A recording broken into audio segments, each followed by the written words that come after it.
ಮಕ್ಕಳಿಗೆ ಚಾನ್ಸ್ ಸಿಗ್ತಾ ಇದೆ. ನಮ್ಮ ಗ್ರಾಮೀಣ ವಿದ್ಯಾರ್ಥಿಗಳು ಟ್ಯಾಲೆಂಟ್ ವಿದ್ಯಾರ್ಥಿಗಳಿಗೂ ಸಹ ಒಳ್ಳೆಯ ಅವಕಾಶ ಸಿಕ್ಕು ಅವರ ಫ್ಯೂಚರ್ ಕೂಡ ತುಂಬಾ ಒಳ್ಳೆಯದಾಗಿ ಅವರ ಭವಿಷ್ಯ ರೂಪುಗೊಳ್ಳಲಿದೆ ಒಂದು ನಮ್ಮ ನಿಟ್ಟಿನಲ್ಲಿ ನಾವು ಇದನ್ನ ಅಭಿಯಾನ ಶುರು ಮಾಡ್ತೀವಿ. ಇದಲ್ಲದೆ ಮುಂದೆ ಇಷ್ಟಕ್ಕೆ ನಮ್ಮ ಈ ಹೋರಾಟ ಮುಗಿಯೋದಿಲ್ಲ. ಸಾಮಾನ್ಯ ಕೌಶಲ್ಯಗಳು ಯಾವತ್ತಿದ್ರು ಎಜುಕೇಶನ್, ಹೆಲ್ತ್ ಇದ್ರ ಬಗ್ಗೆ ತುಂಬಾ ಕಾರ್ಯ ಇದೆ. ಈಗ ದೆಹಲಿಯಲ್ಲಾಗಲಿ, ಪಂಜಾಬ್ನಲ್ಲಾಗಲಿ, ಮೊಹಲ್ಲಾ ಕ್ಲಿನಿಕ್ ಅಂತ ಇವಾಗ 5 ಲಕ್ಷದವರೆಗೂ ಎಲ್ಲ ಹೆಲ್ತ್ ಫೆಸಿಲಿಟೀಸ್ ಎಲ್ಲ ಫ್ರೀ ಆಗಿ ಕೊಡ್ತಾರೆ, ಬಡವರಿಗೆ ಹೆಲ್ಪ್ ಆಗ್ತಿದೆ. ಮತ್ತೆ ಗೌರ್ಮೆಂಟ್ ಸ್ಕೂಲ್ ಅಂತಂದ್ರೆ ಈಗ ಇವಾಗ ಅದು ಸೀಟ್ಸ್ ಕೂಡ ಸಿಗ್ತಾ ಇಲ್ಲ, ಅಷ್ಟು ಚೆನ್ನಾಗಿ ಸ್ಕೂಲ್ಗಳನ್ನು ಮಾಡಿದರೆ, ಅಷ್ಟು ಚೆನ್ನಾಗಿ ವ್ಯವಸ್ಥೆಗಳಿದೆ. ನಮಗೆ ಈ ಉತ್ತರ ಕರ್ನಾಟಕ ಭಾಗದಲ್ಲಿ ಕೆಲವು ಗೌರ್ಮೆಂಟ್ ಸ್ಕೂಲ್ ಅದು ವ್ಯವಸ್ಥೆನೇ ಸರಿಯಾಗಿಲ್ಲ.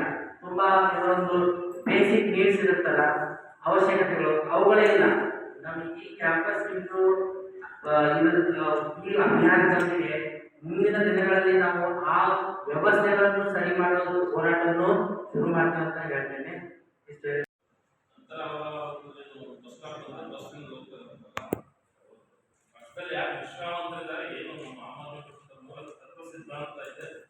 ಸಾಕಾರ ಮಾಡಲಿಕ್ಕೆ ಯಾರಿದ್ದಾರೆ ಆ ನಾಯಕರುಗಳೆಲ್ಲ ಇದ್ದಾರೆ. ಕೆಲವೊಂದು ನಾಯಕರುಗಳೆಲ್ಲ ಹೋಗಿದ್ದಾರೆ ಅಷ್ಟೇ. ಒಂದು 7 ಜನ ಎಲೆಕ್ಷನ್ ಅಲ್ಲಿ ಯಾರು ನಿಂತಿದ್ವು ಜಸ್ಟ್ ಒಂದು 7 ಜನ ಹೋಗಿದ್ರು.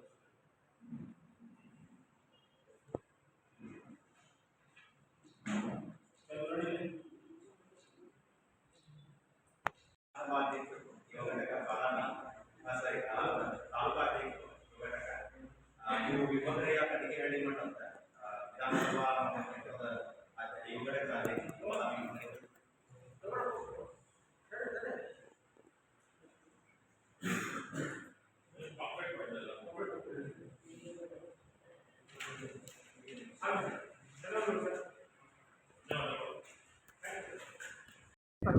ಹೇಳಿ ರಾಜ್ಯ ಯುವಕ ಅಧ್ಯಕ್ಷ ಬಾಗಲಕೋಟೆಗೆ ಬಂದಿರುವಂಥ ಕಾರಣ ನಮ್ಮ ಆನಂದ್ ದೇವಗಿರ ಅವರನ್ನು ರಾಜ್ಯ ಉಪಾಧ್ಯಕ್ಷರಾಗಿ ನೇಮಕ. ಮತ್ತು ಎರಡನೇದು, ನಾವು ರಾಜ್ಯಾದ್ಯಂತ ಅಭಿಯಾನ ಮಾಡ್ತಿದ್ದೀವಿ. ಅಭಿಯಾನದ ಹೆಸರು ನಮಗೆ ಹಾಕಿಲ್ಲ ಕ್ಯಾಂಪಸ್ ಇಂಟರ್ವ್ಯೂ ಅಂತ. ಕ್ಯಾಂಪಸ್ ಇಂಟರ್ವ್ಯೂ ಅಂತ ತಮಗೆಲ್ಲ ಗೊತ್ತಿರೋ ಹಾಗೆ ಎಲ್ಲ ಪ್ರತಿಷ್ಠಿತ ಕಾಲೇಜುಗಳಲ್ಲೂ ಫೈನಲ್ ಇಯರ್ ಸ್ಟೂಡೆಂಟ್ಸ್ಗಳಿಗೆ 3ನೇ ವರ್ಷ ಮುಗಿದಿರೋ ಹಾಗೆ ಪ್ರೈವೇಟ್ ಕಾಲೇಜಸ್ಸಲ್ಲಿ ಕ್ಯಾಂಪಸ್ ಸಿಲೆಕ್ಷನ್ಸ್ಗಳನ್ನ ಮಾಡ್ತಾರೆ. ಆದರೆ ಈ ಒಂದು ಅವಕಾಶವನ್ನು ಸರ್ಕಾರಿ ಕಾಲೇಜಲ್ಲಿ ಓದ್ತಿರುವಂಥ ಮಕ್ಕಳಿಗೆ ಸಿಗ್ತಾ ಇಲ್ಲ. ಸ್ವತಂತ್ರ ಬಂದ ಪೂರ್ವದಿಂದಲೂ ಕೂಡ ಇವತ್ತರೆಗೂ ಯಾವುದೇ ರಾಜ್ಯ ಸರ್ಕಾರಗಳು ಬಂದರೂ ಇದ್ರ ಬಗ್ಗೆ ಆಲೋಚನೆ ಮಾಡಿಲ್ಲ. ಹಾಗಾಗಿ ನಾವೇನು ಮಾಡ್ತಾ ಇದ್ದೀವಿ, ನಮ್ಗೆ ಹಾಕಿಲ್ಲ ಕ್ಯಾಂಪಸ್ ಇಂಟರ್ವ್ಯೂ ಅಂತ ಹೇಳಿ ಕರ್ನಾಟಕದಲ್ಲಿ ಆಂದೋಲನ ಸ್ಟಾರ್ಟ್ ಮಾಡಿದ್ದೀವಿ. ಈಗಾಗಲೇ ನಾವು ಮೈಸೂರು, ಕೋಲಾರ, ಚಿತ್ರದುರ್ಗ, ತುಮಕೂರು ಮತ್ತು ಮದ್ದೂರು, ಮಂಡ್ಯದಲ್ಲೆಲ್ಲ ಆಂದೋಲನ ಮಾಡ್ತಿದ್ದೀವಿ. ಇವತ್ತು ಬಾಗಲಕೋಟೆಯಲ್ಲಿ ಬಂದು ಈ ಆಂದೋಲನ ಮಾಡ್ತಾ ಇದ್ದೀವಿ. ಈ ಆಂದೋಲನ ನಾವು ಯಾಕೆ ಮಾಡ್ತೀವಿ ಅಂತ ಹೇಳಿದ್ರೆ, ಒಂದು ಪಾಂಪ್ಲೆಟ್ ಇದೆ. ಆ ಪಾಂಪ್ಲೆಟ್ನ ನಾವು ಕಾಲೇಜ್ಗಳ ಮುಂದೆ ಹೋಗಿ ಸ್ಟೂಡೆಂಟ್ಸ್ಗಳಿಗೆ ಕೊಡ್ತೀವಿ. ಅದರಲ್ಲಿ ಒಂದು ಮಿಸ್ ಕಾಲ್ ನಂಬರ್ ಕೊಡ್ತಾರೆ. ಅಂದರೆ ಈ ನಂಬರ್ಗೆ ಮಿಸ್ ಕಾಲ್ ಕೊಡಿ ಅಂತ ಹೇಳಿ ರಿಕ್ವೆಸ್ಟ್ ಮಾಡ್ಕೊತೀವಿ. ಇದನ್ನು ಸ್ವೀಕಾರ ಮಾಡ್ತಿದ್ದಾರೆ ನಮ್ಮ ವಿದ್ಯಾರ್ಥಿಗಳು. ಯಾಕೆ ನಮ್ಗೆ ಹಾಕಿಲ್ಲ ಸರ್? ಹೌದು, ಕರೆಕ್ಟ್ ನೀವು ಹೇಳ್ತಾ ಇದ್ದೀವಿ ಅಂತ ಹೇಳಿ ಈ ಮಿಸ್ ಕಾಲ್ಸ್ಗಳನ್ನ ತೊಗೊಂಡು ನಮಗೆ ಬರುವಂಥ ಡೇಟಾಗಳನ್ನು ತೊಗೊಂಡೋಗಿ ಇನ್ನು 2 ತಿಂಗಳಲ್ಲಿ ನಾವು ಪಬ್ಲಿಕ್ ಇಂಟ್ರೆಸ್ಟ್ ಲಿಟಿಗೇಷನ್ನ ಫೈಲ್ ಮಾಡ್ತೀವಿ ಸರ್. ಇದು ಇವತ್ತಿನ ಬಂದಿರುವಂಥ ಉದ್ದೇಶ. ಮತ್ತು ನಮ್ಮ ಉದ್ದೇಶ ಏನು ಅಂದರೆ, ಸರ್ಕಾರಿ ಕಾಲೇಜು ಕೂಡ ನಾವು ಕೆಲಸಗಳನ್ನ ಮಾಡಬೇಕು.